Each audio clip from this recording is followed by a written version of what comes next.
Hello అందరికీ నమస్తే. Welcome to Sai Priya Vijay vlogs. మీరైతే ఎలా ఉన్నారు? మేమైతే బాగున్నాము. మీరు కూడా బాగుంటారని మనస్ఫూర్తిగా కోరుకుంటున్నాను. కొత్తగా మన ఛానల్ని చూసే వాళ్ళైతే ప్లీజ్ సబ్స్క్రైబ్ చేసుకోండి. వీడియో నచ్చితే లైక్ చేయండి, షేర్ చేయండి, కామెంట్ చేయండి.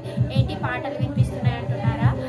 మా ఊర్లో అయితే పోలీస్ వాళ్ళ ఆధ్వర్యంలో కళాజాత అయితే వచ్చింది. వాళ్ళు కొన్ని విషయాల గురించి చర్చించడానికి అయితే ఇక్కడ వచ్చిందనమాట. మా ఇంటి పక్కనే. ఇప్పుడైతే అక్కడికి వెళ్తున్నాం. మా పిల్లలు ఇద్దరు కూడా అక్కడికి వెళ్ళిర్రు. మా ఇంటి పక్కనే షాప్లో ఉండి కూడా చూడొచ్చు అనమాట. షాప్ బయటకు వెళ్ళి ఇప్పుడు వెళ్తున్నాను అక్కడైతే నేను. అదైతే అంటే ఏదైనా ఇన్సిడెంట్ వాటికి సంబంధించిన మూఢనమ్మకాల గురించి వాటికి ఎక్స్ప్లెయిన్ చేయడానికి అయితే వచ్చింది. సో ఇప్పుడైతే అక్కడికైతే వెళ్తున్నాం. మా ఆవిడైతే ఇక్కడ చూసి వచ్చింది. వర్షం పడ్డప్పుడు నీళ్లు వేయడానికి కోసం అని చెప్పి కొద్దిగా సందిడిచి పెడతాడు. కొద్దిగా ఇంత హాఫ్ ఫీట్ సందిడిచి పెడతాడు. ఏంటి పోవాలి? అవి వాటర్ పోవాలి కాబట్టి మనోళ్ళు ఏం చేస్తారు, వాటర్ పోయేదానికి వెళ్ళి బండిని తీసుకొని పోతా ఉంటారు. దాని మీద బండేసి మెల్లగా ఎక్కిచ్చేసి గౌరవనీయులైన ఎస్ఐ గారిని స్టేజ్ మీదకి రావాల్సిందిగా మనం చేస్తున్నాము.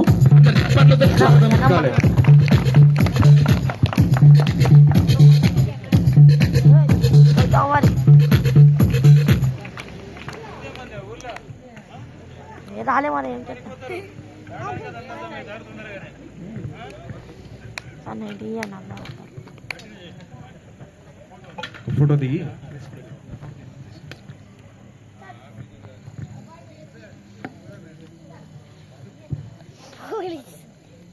రండి, ముందుకు రండి.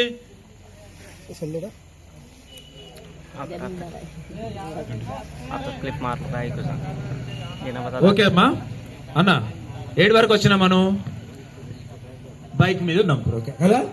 అయితే హైవే వాళ్ళు ఏం చేస్తారంటే వాళ్ళ జాగ్రత్తల ప్రకారము డివైడర్ నుంచి మనం ఎంతో 100 మీటర్లో 200 మీటర్లో మనం తిరిగి యూటర్న్ చేసుకొని రావాలి. ఇట్లా యూటర్న్ చేసుకొని వస్తే మన రూట్ మనం పోతాం. కానీ మనం అట్లా పోతున్నామా? గంత ఏం తిరుగుతాం అని చెప్పేసి సీదా రాంగ్ రూట్ లో పోయి ఆ వాటర్ ఓడాన్ని పెట్టిన గాలం నుంచి ఓడానికి మనం ప్రయత్నం చేస్తాం. ప్రయత్నం చేస్తుంటే అవతల వచ్చి హైవే మీదకి వెళ్ళి చూడండి 100 స్పీడ్ కూడా. దాని లిమిట్ అట్లా ఉంటుంది. 100, 120 దాని లిమిట్ ఉంటుంది. ఇప్పుడు ఎక్కడి నుంచి వస్తున్నాడు? మహారాష్ట్ర నుంచో, మధ్యప్రదేశ్ నుంచో, ఉత్తరప్రదేశ్ నుంచి వచ్చేవాడు తొందరగా ఆ స్పీడ్ వాటి లిమిట్ మెయింటైన్ చేస్తూ ఉంటాడు. మనము రోడ్డు మీద దాటడానికి ఏం చేస్తామంటే బండి ఎక్కిచ్చేసి అశ్వపాలు. సరే, ఏదైనా సరుకు ఉండడానికైనా అమ్మాయిలు కూడా పోతారు. మనము ఇక్కడ అబ్బాయిలైనా పోతారు, అమ్మాయిలైనా పోతారు, ఎవరైనా పోతారు టౌన్కి వెళ్ళడానికని. ప్రతిసారి గుంపులు గుంపులు పోతాం. మనము గొడ్ల మంద పోయినట్టు, బర్ల మంద పోయినట్టు పోతామా? ఒక్కరికి అవసరం అంటే 10 మందిని వెంబడేసుకుని పోతామా? పోము కదా. ఒక అమ్మాయికి అవసరం ఉంది, బస్సు ఎక్కుతుంది, పోతుంది, అవసరాలు తీర్చుకోవడానికి వెళ్తుంది. అప్పుడు మనకి ఏదైనా ఇబ్బంది అయింది అనుకో, ఎవరికి ఫోన్ చేస్తారమ్మా? ఎవరు చేస్తారు? మీరు చెప్పాలి. 100 నెంబర్కి ఫోన్ చేస్తే మిమ్మల్ని పోలీసులు రక్షిస్తారు. ఎస్, మీరు చెప్పింది కరెక్ట్. పోలీసు 100 నెంబర్ అంటేనే పోలీస్ టోల్ ఫ్రీ నెంబర్. కాబట్టి ఏం చేయాలి?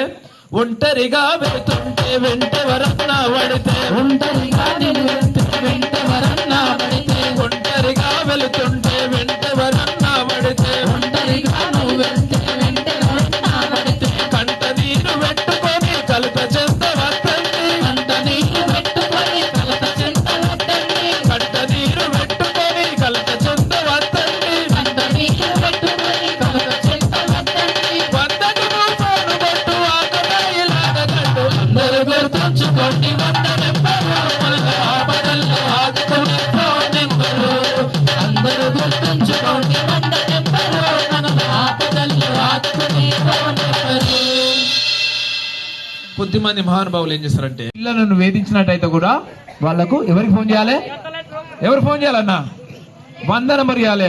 మత్తు మందు బారిన ఎవరన్నా పడిపోతే, మత్తు మందు బారిన ఎవరన్నా పడిపోతే, మత్తు మందు బారిన ఎవరన్నా పడిపోతే, మత్తు మందు బారిన ఎవరన్నా పడిపోతే, మత్తు మందు బాబులా మరతం పట్టాలంటే, మత్తు మందు బాబులా మరతం పట్టాలంటే, వందకు ఫోను కొట్టు ఆకతాయిలాగా కట్టు, అందరూ గుర్తుంచుకోండి 100 నెంబరు మన ఆపదల్లో ఆదుకునే ఫోన్ నెంబరు, అందరూ గుర్తుంచుకోండి 100 నెంబరు మన ఆపదల్లో ఆదుకునే ఫోన్ నెంబరు. 10th అయినాక టౌన్ కి ఉన్నత చదువుల కోసం వెళ్తారా వెళ్ళారా? పిల్లలు వెళ్ళినప్పుడు ఎంబడి పడతారా పడరా? కొద్దిమంది ఆకతాయిలు, పని పాట లేని విధవలు పడతారా పడరా? రోడ్ సైడ్ రోమియోలు కదా. కాబట్టి అప్పుడు కూడా మనము 100 నంబర్కే ఫోన్ చేయాలి. ఉన్నత చదువుల కొరకు కాలేజీకి వెళుతుంటే, ఉన్నత చదువుల కొరకు కాలేజీకి వెళుతుంటే, ఉన్నత చదువుల కొరకు కాలేజీకి వెళుతుంటే, ఉన్నత చదువుల కొరకు కాలేజీకి వెళుతుంటే, రాజింగు పేరుతోటి అవమానం చేస్తుంటే, రాజింగు పేరుతోటి అవమానం చేస్తుంటే, అందరూ కోపాలు కొట్టు పోకిరీల పనివట్టు, అందరూ గుర్తుంచుకోండి 100 నెంబరు మన ఆపదల్లో ఆదుకునే ఫోన్ నెంబరు, అందరూ గుర్తుంచుకోండి 100 నెంబరు మన ఆపదల్లో ఆదుకునే ఫోన్ నెంబరు, మన ఆపదల్లో ఆదుకునే ఫోన్ నెంబరు. ఇందాక చెప్పినట్టు గంజాయి, ఈ గంజాయి గురించి తెలుసా అన్న? ప్రతి ఒక్కరికి అన్న చెప్పినప్పుడు ఏమన్నాడు, కొంతమందికి ఆనవాయితీగా వచ్చింది, అలవాటు ఉన్నది అని చెప్పేసి అన్నారు. కానీ దానివల్ల జరిగే నష్టం ఏమవుతుందో తెలుసా? గంజాయి తాగడం వల్ల ఏం జరుగుతుందో ఎవరికైనా తెలుసా కొంచెమైనా? చూడండి అన్న, ఈ గంజాయి తాగడం వల్ల ఏమవుతుందనంటే, ఆ గంజాయి అనేది మన మెదడు మీద, నాడీ వ్యవస్థ మీద పనిచేస్తుంది అన్న. అది చిన్న తాగినా కూడా మెదడు నరాల మీద పనిచేస్తుంది కాబట్టి మత్తు ఎక్కువ ఉంటుంది. ఈ యువత ఏం చేస్తున్నారంటే దానికి అలవాటై ఫస్ట్ ఏం చేస్తారు, కొంచెం అలవాటు అవుతారన్న, కొంచెం కొంచెం కొంచెం కొంచెం కొంచెం కొంచెం మనోడు కదా చిన్న పవతోనే అలవాటై పెద్ద సీస దాకా పోయినట్టు, అది కూడా చిన్న చిన్నగా అలవాటై ఏమవుతానంటే ఒకానొక పరిస్థితిలో కొన్ని రోజుల తర్వాత ఆ గంజాయి ఆధీనంలోకి వీడు వెళ్ళిపోతారన్న. అది తాగందే ఎట్లుంటుంది అంటే ఎంత దారుణంగా తయారవుతారంటే నాకంటే ఎక్కువ మీకే తెలుసు అన్న. అది తాగకపోతే బాడీ మొత్తం వణుకుతూ ఉంటాడు. అది తాగకపోతే వాడు ఏ పని చేయడు, వాడికి అసలు లేవడం కూడా చేత కాదు. అది తాగుతూనే వాడి నరాలు పనిచేస్తాయి, వాడి మెదడు పనిచేస్తుంది, అంతా ఆధీనంలోకి వెళ్ళిపోతాడన్నా. వెళ్ళిపోయిన తర్వాత ఏమవుతానంటే చిన్న చిన్న పిల్లలన్నా అది తాగిన తర్వాత అసలు ఎంత ఎంత ఘోరంగానంటే వాని ముందు ఉన్నది ఆ వాని అక్కన, వాని చెల్లెన, వాని తల్లిన అనే విచక్షణ కూడా లేకుండా పోతుందన్న. ఆ విచక్షణ కూడా కోల్పోయి వాళ్ళని కూడా మానభంగాలు చేయడం, చిన్న చిన్న పిల్లలని హత్యలు చేయడం, వాడు ఆ గంజాయికి అలవాటుపై అయిపోయి ఆ గంజాయి స్మగ్లింగ్ చేయడం, ఎక్కడి నుంచో తీసుకొచ్చి అమ్మడం, వాడి జీవితం అంతా అక్కడనే అయిపోయిందన్న. చూడండి అన్న, ఈ గంజాయి విషయంలో మన రాష్ట్ర ప్రభుత్వం కానీ, మన పోలీస్ డిపార్ట్మెంట్ కానీ, మన జిల్లాలో మన ఎస్పీ గారు కానీ చాలా కఠినంగా ఉన్నారన్న.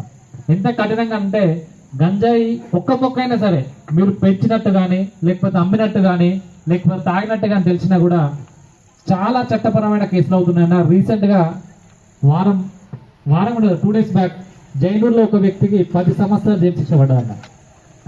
ఫర్ ఎగ్జాంపుల్ ఒక 45 సంవత్సరాల వ్యక్తి దొరికితే 10 సంవత్సరాల జీవితం జైల్లోనే వెళ్ళిపోతే వాళ్ళ జీవితం ఎక్కడదన్నా? అవునా కదా? ఇప్పుడు ఆయనకు 45 సంవత్సరాలు అంటే 10 సంవత్సరాల పిల్లలు ఉన్నారనుకో, ఈయన పోయి జైల్లో ఉంటే ఆ పిల్లల పరిస్థితి ఏంది, వాళ్ళ భార్య పరిస్థితి ఏంది? అవునా కదా? అట్లా ఒక కుటుంబ యజమాని తప్పు చేస్తే పిల్లలు భార్య అవుతారు. సరే, అది కాకుండా యువత మన పిల్లలన్న 10వ తరగతి చదివే పిల్లలు, ఇంటర్ చేసే పిల్లలు, డిగ్రీ చేసే పిల్లలు ఈ దీనికి అలవాటై వాళ్ళ జీవితాలు మన కళ్ళ ముందే అన్న. ఇప్పుడు మనకు కొడుకో బిడ్డ ఉంటే మనం ఏమనుకుంటాం, మన తల్లిదండ్రులు అయ్యో పెద్దగా అయిన తర్వాత నాకు ఏజ్ అయిపోయి నేను ముసలిన తర్వాత నాకు చేదోడు ఓదాడుగా ఉంటుంది అనుకుంటాం. కానీ అలాంటి యువత మన కళ్ళ ముందే ఈ గంజాయికి అలవాటై జీవితాలు నాశనం చేసుకుంటే ఎంత దారుణంగా ఉంటుందో ఊహించుకోండి అన్న. అవునా కదా? చాలా మంది ఇప్పుడు ఎట్లుంటదంట అన్న, నువ్వు చిన్నప్పటి నుంచి ఇప్పుడు ఇలా మన దాంట్లో కాలేజీ పిల్లగాళ్ళు ఉన్నారా, హాస్టల్లో ఉండే పిల్లగాళ్ళు ఉన్నారా?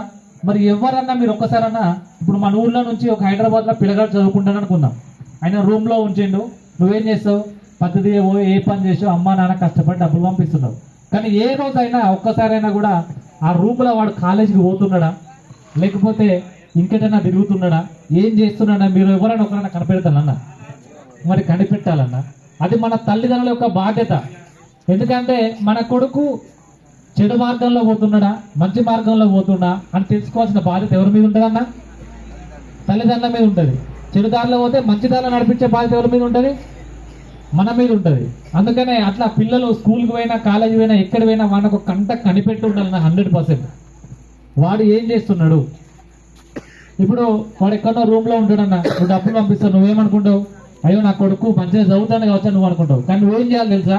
అది కాలేజీకి అయినా హాస్టల్ అయినా ఎప్పుడైనా కూడా ఒకసారి పోవాలా. ఎట్లా?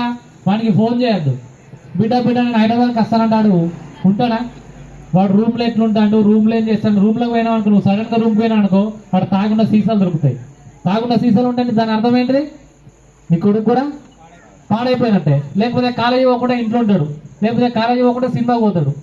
సో అందుకనే ఇట్లా పిల్లలు ఏం చేస్తున్నారనే గమనించాల్సిన బాధ్యత మన మీద ఉందన్న. కంపల్సరిగా ఈ గంజాయి అనేది పిల్లల జీవితాన్ని, మన జీవితాన్ని కూడా నాశనం చేస్తుంది. దయచేసి గంజాయిలు పెట్టకండి అన్న.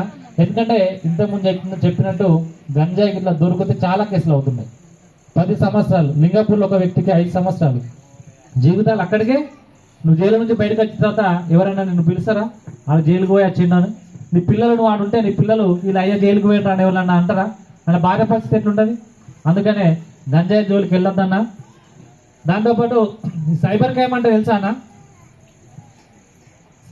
సైబర్ క్రైమ్ పేరు ఇట్లా అన్న. ఇప్పుడు ఏం లేదన్న, సైబర్ క్రైమ్ అంటే నీకు మంచిగా అర్థమవుతుంది. నేను చెప్తానా. ఇప్పుడు మీరు చిన్నప్పుడు తాత, మీ చిన్నప్పుడు ఊళ్ళలో దొంగతనాలు ఎట్లా జరిగేటి? తలుపులు వలకొట్టి, కిటికీలు వలకొట్టి అట్లా వచ్చేది. సో అప్పుడు ఏంటంటే నువ్వు ఎటు పోయినా, ఏ వ్యవసాయం చేసుకున్నా, ఏ పని చేసుకున్నా డబ్బులను తీసుకొచ్చి ఇంట్లో దాచుకునేది కాబట్టి ఆ దొంగలు కూడా అట్లే పడేది. కానీ ఇప్పుడు ఏమైంది? వ్యవస్థ మొత్తం చేంజ్ అయింది. మనం డబ్బులు ఎక్కడ దాస్తున్నాం? బ్యాంకులో దాస్తున్నాం. బ్యాంకులో దాచినప్పుడు మనం బ్యాంక్ అకౌంట్ ఓపెన్ చేసినప్పుడు ఒక సెల్ నెంబర్ ఇస్తున్నామా?